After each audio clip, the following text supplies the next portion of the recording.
매일 아침 책 읽기로 하루를 시작하는 행복 습관, 미라클 독서입니다.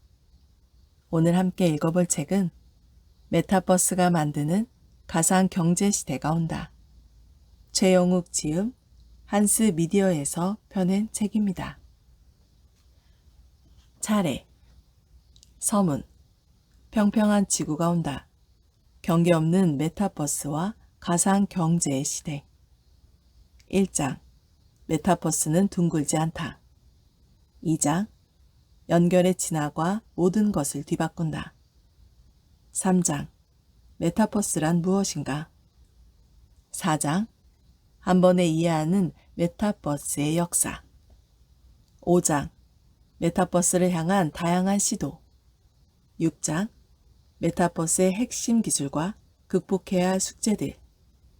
7장, 메타버스가 만드는 새로운 미래. 8장, 메타버스가 만드는 가상 경제의 시대. 9장, Are you ready, player one? 차례는 이렇게 되어 있고요.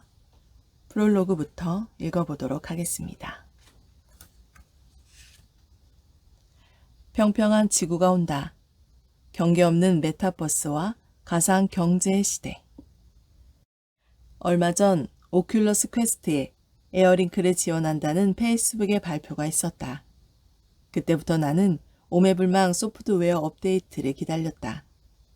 컴퓨터 없이 VR 헤드셋 내부의 컴퓨팅 성능만으로 이미 웬만한 앱들은 다 동작되지만 하프라이프 알릭스 같이 꽤 높은 성능을 요구하는 앱들은 주렁주렁 기다린 USB 케이블을 고사양 컴퓨터에 연결하고 나서야 PC VR로 구동시켜 돌릴 수 있었는데 이제부터는 그런 케이블 없이 무선으로도 그 사양 높은 게임을 할 수 있게 된 것이다.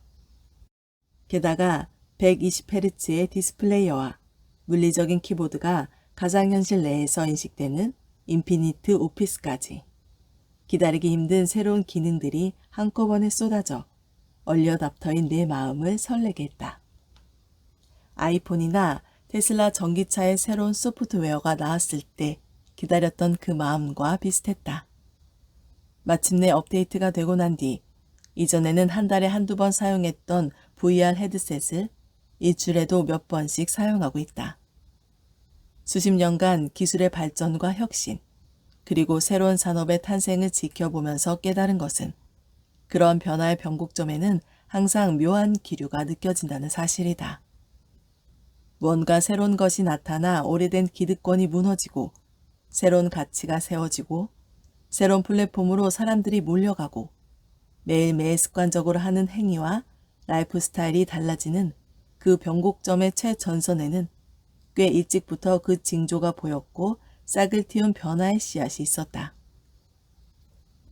지금은 공기나 물과 같이 우리의 일상에 존재하는 월드와이드 앱, 아이팟, 스마트폰, 소셜 네트워크, 가상현실 헤드셋, 테슬라 전기차, 비트코인 등 세상을 바꾼 수많은 제품과 서비스는 불과 30년 전까지만 해도 이 세상에 존재하지 않았던 것들이다.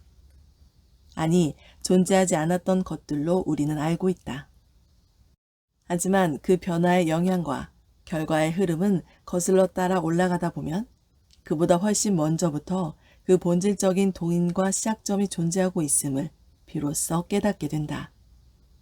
그렇게 지금 이 순간에도 10년 뒤, 20년 뒤의 세상을 바꿀 씨앗들이 이미 우리 주변에 작은 떡잎을 틔우고 있는 것이다. 변곡점이 다가오고 있음을 느낄 때 보이는 현상들이 있다. 두 단계에 걸쳐 그 현상이 나눠지는데 첫 번째 단계는 여러 핵심 요소 기술이 각각 발전을 하다가 임계점에 도달하지 못한 마지막 한두 개의 기술이 그 지점을 돌파하기 직전이다. 여러 플레이어의 시도들은 많은데 시행착오도 적지 않고 충분한 임팩트를 만들지 못하는 모습들이 보인다. 두 번째 단계는 얼리어답터들의 손을 떠나 대중의 선택을 받기 시작하기 직전에 임계 질량이 만들어지는 지점이다. mp3 디지털 음악 산업이 아이팟에 의해 완전히 개편되기 전, 소셜 네트워크 서비스가 나와 대중화가 시작되기 전, 아이폰이 모든 사람의 손에 들리기 직전 보이는 변화의 양상과 현상이 있었다. 그 두 단계의 변곡점이 메타버스의 각 분야에 바짝 다가오고 있음을 느끼게 되면서 이 책, 메타버스가 만드는 가상경제 시대가 온다를 쓰기 시작했다.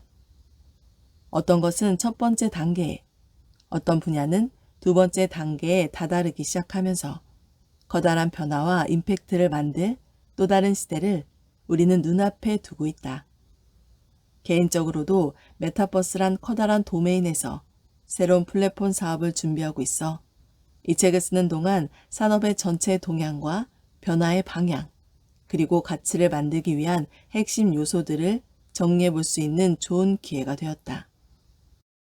이 책을 통해 메타버스를 새로운 사업의 기회로 삼고 싶은 기업가들, 기존의 산업에서 혁신의 기회를 찾고 새로운 시도를 하고 싶은 각 기업의 전략 담당자들, 그리고 변화의 방향을 읽고 미래를 준비하고 싶은 혁신가들이 그 임계점을 발견하고 세상을 바꿀 기회를 만들어내기를 바라는 마음이다.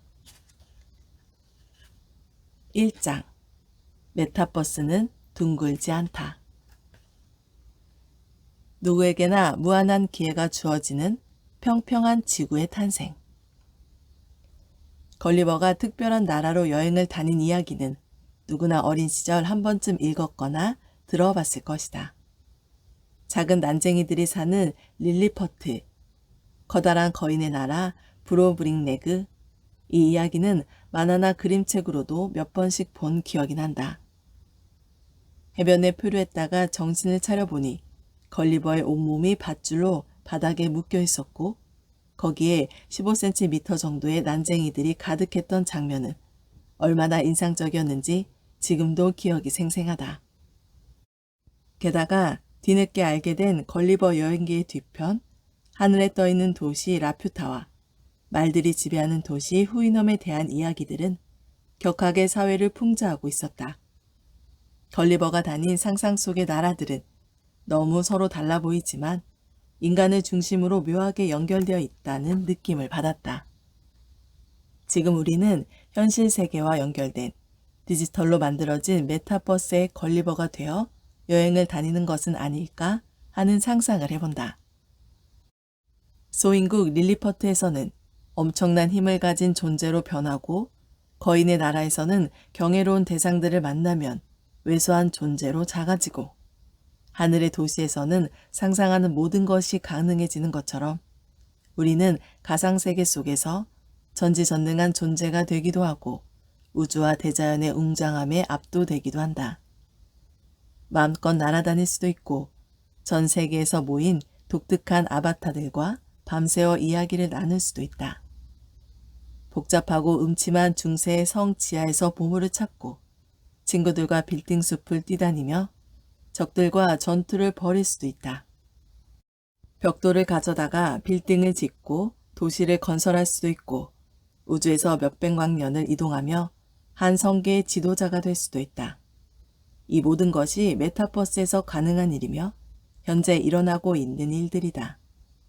18세기 걸리버가 긴 시간 여행하며 방문했던 상상 속의 도시들을 우리는 하룻밤 사이에 다녀올 수도 있고 매일매일을 새로운 도시와 공간을 방문하고 모험할 수도 있다. 디지털로 만들어진 메타버스는 지금도 확장되고 있다. 새로운 공간이 더해지고 새로운 세계가 만들어지며 새로운 도시가 건설되고 있다. 유니버스라고 부르는 우주와 메타버스가 닮은 첫 번째가 계속 확장되고 있다는 것이다. 두 번째는 그 끝에 아직 아무도 닿아보지 못했고 그곳에 무엇이 있는지 모른다는 것이다. 태초 빅뱅의 순간 한 점이었던 우주가 이렇게 팽창하고 있듯 인터넷의 비트들이 확장하며 지금의 메타버스를 만들고 있다. 우주는 무한한 수의 시공간과 에너지, 물질, 별과 입자로 구성된 총체이듯 메타버스도 무한한 가상의 시공간과 데이터로 이루어진 점도 닮았다. 즉 물질 세계에서의 우주가 있듯 디지털 세계에는 메타버스가 존재하는 것이다. 메타버스는 연결을 기반으로 한다. 인류의 과반수 이상이 항상 연결되어 사는 시대가 되면서 메타버스는 열리기 시작했다. 우주의 빅뱅은 138억 년 전이었지만 메타버스의 빅뱅은 겨우 30년 전이다. 의식하지 못하지만 우리는 매일 메타버스와 현실 세계 양쪽에서 살고 있다. 어디가 경계인지 잘 구분 가지 않는다. 우리 삶의 일부가 되었기 때문이기도 하거니와 연결이 우리 일상에 스며들듯 메타버스도 스며들고 있기 때문이다. 메타버스의 늘어난 크기만큼 우리가 사는 세상의 크기가 커지고 있다. 15세기 콜럼버스가 대항해를 시작했던 이유는 신대륙을 발견하고 금과 보물을 찾아 부자가 될 기회를 잡고 싶었기 때문이다. 새로운 땅에 개척되지 않은 수많은 기회가 있을 것이라고 믿었고 지구가 둥글게 연결되어 있다는 믿음이 있었기에 그는 망망대해의 배를 띄울 수 있었다. 후대에 논란은 있지만 결국 지구가 둥글다는 것을 증명하고 4차례의 항해를 통해 아메리카 대륙을 발견한 업적을 세웠고 서인도 항로의 발견은 아메리카 대륙이라는 거대한 기회를 유럽인들에게 가져다준 계기가 되었음은 분명하다. 지금 그 다음의 대항해 시대가 밖으로는 우주의 발견과 정복으로 안으로는 디지털로 만들어진 메타버스로 이어지려 하고 있다. 우주만큼 클 수도 있는 또 다른 세계. 메타버스도 기회의 신대륙 또는 신우주가 될 수 있다. 아직까지 발견되지 않은 기회와 가능성으로 가득한 그곳이 우리의 도전을 기다리고 있다. 과거의 신대륙 발견은 지구가 만들어 놓은 것을 찾는 것이었다면 지금의 메타버스는 직접 만들거나 찾는 것 모두 다. 메타버스에서는 신대륙도 신우주도 새로운 시공간의 축도 만들 수 있다. 몇 달간의 항해나 비행 대신 현실 세계에서 순식간에 이동할 수 있다. 원주민을 착취하거나 자연을 파괴하지 않고 디지털로 새롭게 만들고 창조해낼 수 있다. 유발 하라리가 호모데우스에서 제기한 인간은 신이 될 수 있는가? 라는 질문에 메타버스에서는 이미 그렇다 라고 답할 수 있다. 물리적 세계에서 신이 해왔다고 믿는 능력들이 메타버스에서는 인간에게 주어진 것이다. 과거 콜럼버스가 탐험한 지구는 둥글었고 지금도 우리는 둥근 지구에 살고 있다. 하지만 우리를 기다리고 있는 메타버스는 둥글지 않다. 정확하게는 어떤 규정된 형태가 없고 그래서 어떤 형태도 될 수 있다. 우리의 상상을 담아 끝을 규정하지 않는 공간이 될 수도 있고 네모 반듯한 세계가 될 수도 있다. 지구만한 땅덩어리가 될 수도 있고 축구장 하나만큼 작을 수도 있다. 완전한 가상의 세계로 만들 수도 있고 현실 세계 위에 겹겹이 쌓아 올리는 연결된 레이어드들일 수도 있다. 그래서 메타버스는 누구에게나 평평하다. 누구나 기회를 찾을 수 있고 누구나 가치를 만들 수 있다. 물리적으로는 형태를 정의할 수 없지만 가능성과 기회를 기준으로 삼는다면 메타버스는 평평하다. 그것도 무한하게. 평평한 메타버스에서 일어날 수많은 변화와 가능성을 함께 탐험하며 메타버스의 의미와 역사, 기저에 잠재되어 있는 인간의 욕망을 함께 들여다본다. 수많은 기업이 시도했던 메타버스로의 실험이 왜 실패하고 사라졌는지 이유를 짚어가며 선구자들의 여정을 따라가 본다. 어떤 기술과 환경이 임계점을 만들게 될지 그것은 언제쯤 함께 생각하며 지금 전 세계에서 진행되고 있는 혁신 기업들의 메타버스를 선점하기 위한 노력과 전략을 깊이 들여다본다. 마지막으로 메타버스가 가져올 다양한 산업의 미래 모습을 함께 상상하며 가상 경제와 메타버스화 될 수 있는 모든 것을 생각해 본다. 2장 연결의 진화가 모든 것을 뒤바꾼다. 1. 인터넷의 진화. 연결은 계속 진화하고 있다.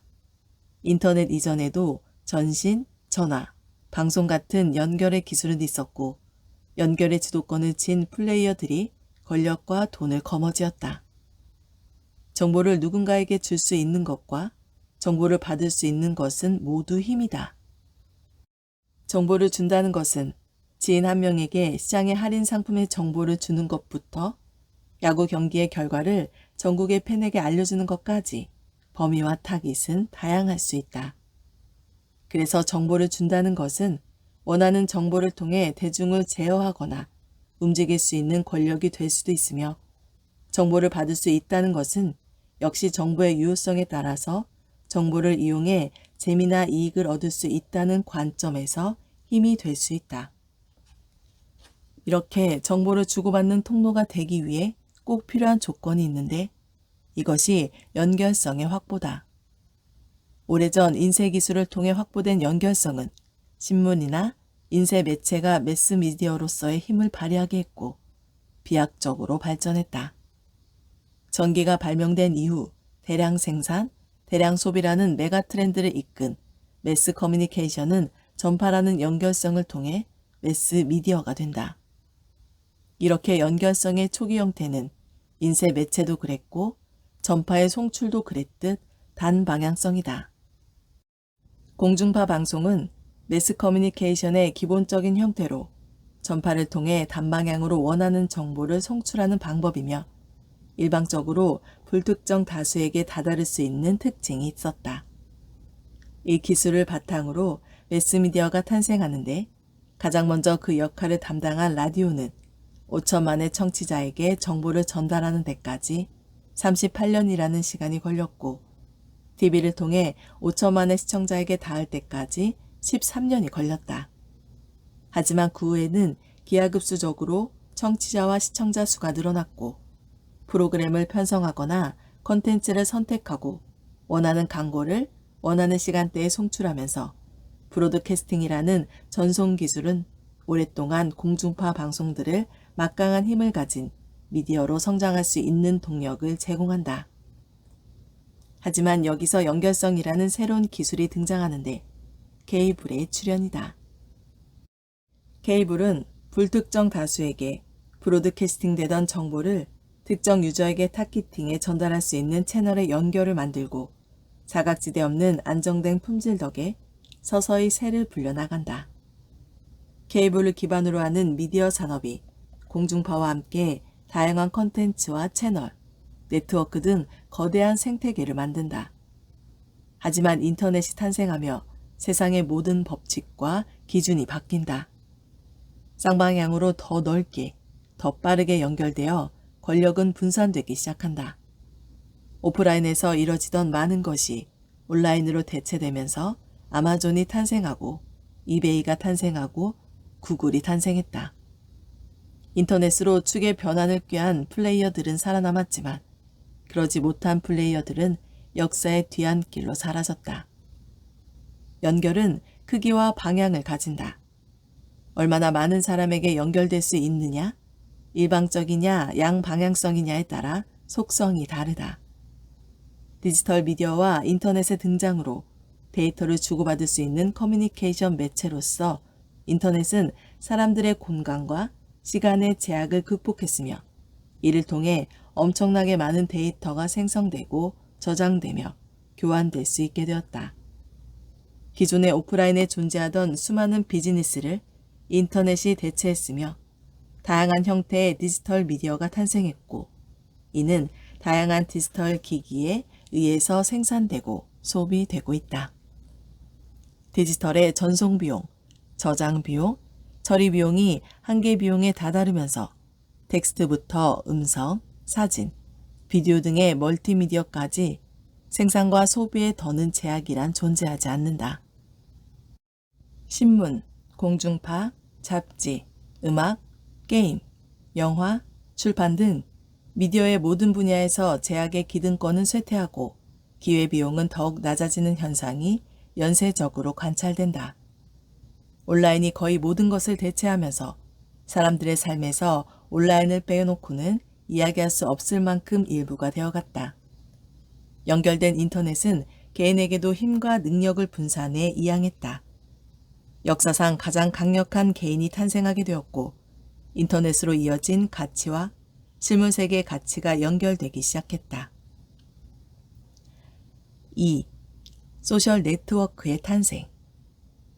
2000년대 초반 소셜 네트워크 플랫폼들이 출현한다. 인터넷을 통해 사람들이 데이터를 주고받더니 어느 순간 그 데이터를 기반으로 관계가 형성되기 시작한다. 관계 위에 관심이 형성되고 신뢰가 쌓이면서 데이터가 아닌 관계를 주고받는 인터넷으로 진화한다. 트위터, 페이스북, 인스타그램, 링크드인처럼 수많은 소셜 네트워크 서비스가 탄생하고 수천만, 수억, 수십억 단위로 확장된다. 사람과 사람 사이의 관계 데이터를 축적하고 교환하는 소셜 네트워크의 등장은 소셜미디어와 관계 네트워크의 확장을 통해 데이터를 생산하고 공유하고 소비하는 방법을 변화시켰으며 이를 통해 광고와 마케팅에도 엄청난 변화를 이끌었다.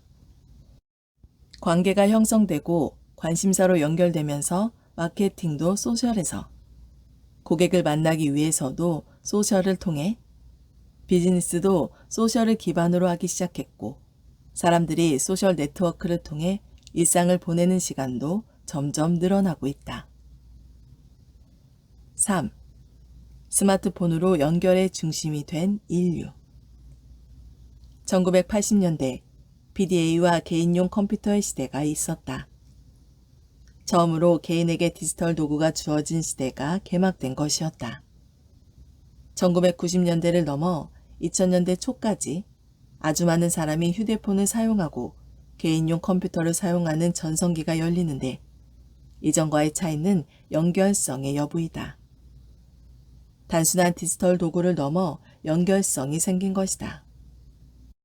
단순히 일정 관리를 하던 휴대용 기기가 휴대전화가 되어 누구나 연결해 통화할 수 있게 되었고 단순히 소프트웨어를 돌리던 개인용 컴퓨터가 인터넷에 연결되어 세상에 널린 정보를 찾을 수도 정보를 만들 수도 있게 발전한다. 그리고 이어서 스마트폰과 스마트 디바이스 시대가 열렸다. 2007년 애플의 아이폰 출시를 시작으로 그 전에 존재하지 않았던 상시 연결의 시대가 열리고 사람들은 언제 어디서든 자신이 원하는 정보를 찾고 원하는 서비스를 이용하고 연결된 누구와도 교류할 수 있는 시대가 된 것이다. 거의 모든 사람의 손에 상시 연결 디바이스들이 들려지고 그 디바이스는 강력한 컴퓨팅 파워와 카메라를 비롯한 센서들, 연결성을 이용해 콘텐츠 생산자의 핵심으로 부상했다. 그리고 고정된 터미널이 중심인 연결의 허브를 움직이는 개인들에게 이동시키며 사람이 연결의 중심에 서게 만든다. 연결의 중심이 된 사람들은 언제 어디서나 원하는 때 모바일 컴퓨터인 스마트폰을 이용해 데이터를 생산하고 공유하며 사람들과 소통함은 물론 연결되어 있지 않았던 물리적인 공간을 필요에 따라 연결될 수 있게 만들기 시작했다. 로컬이라고 하는 위치 기반의 물리적 공간이 부상하면서 온디맨드 서비스의 가능성도 만들기 시작했다. 미디어의 실시간성이 위협받고 중앙 집권적 편성이 더는 통하지 않는 사용자들의 환경이 만들어진 것이다. 이로 인해 인류는 연결의 중심에서 실시간으로 글로벌 스케일의 방대한 데이터를 마음껏 접속하면서 초연결 시대 더욱 강력한 개인들이 된다. 4. 사물들과 연결되는 세계. 여기에 사물들이 인간의 명시적 개입 없이도 서로 연결되어 센서를 통해 변화를 인지하고 사람과 사물, 사물과 사물 간의 데이터를 주고받고 상호 소통하는 인터넷 그 자체인 사물 인터넷이 부상하고 있다. 개인의 건강부터 스마트홈, 오피스, 에너지, 안전, 환경, 물류, 제조, 더 나아가 스마트 도시까지 가능성의 스펙트럼은 가히 모든 영역이라 여겨질 정도로 많은 분야가 인터넷으로의 연결성을 가지게 된다는 의미이기도 하다. 수많은 센서와 사물이 인터넷에 연결되면서 세상은 사람들이 개입하지 않아도 많은 것이 자동화되었다. 인터넷에 연결된 사물들이 인간을 위해 일하기 시작했고 사람들은 원격에서도 콘텍스트를 인지하고 제어할 수 있는 상황 인지 능력까지 갖추게 되었다. 5. 연결의 미래, 메타버스, 블록체인, 그리고 연결된 지능. 이 위에 이제는 버추얼 콘텍스트를 가진 메타버스가 연결되기 시작했고 블록체인이 연결되어 인터넷의 오랜 꿈이었던 분산 신뢰망이 만들어지려고 하고 있다. 모든 것이 클라우드로 올라가면서 인공지능도 누구나 사용할 수 있는 도구가 되어가고 있고 더 나아가 인간의 감정과 경험을 공유하고 인터넷 자체가 연결된 지능이 되는 특이점으로 향해 가고 있다. 연결은 이렇게 계속 진화하고 있다. 우리가 원하든 원하지 않든 이 변화는 멈추지 않을 것이며 더 복잡하고 촘촘하게, 더 깊고 관계성 있게, 더 빠르고 거대하게 연결성이 만들어지며 인류는 이 연결된 모든 세계의 중심이 되려 하고 있다. 오늘 미라클 독서는 여기까지 읽도록 하겠습니다. 오늘도 감사합니다.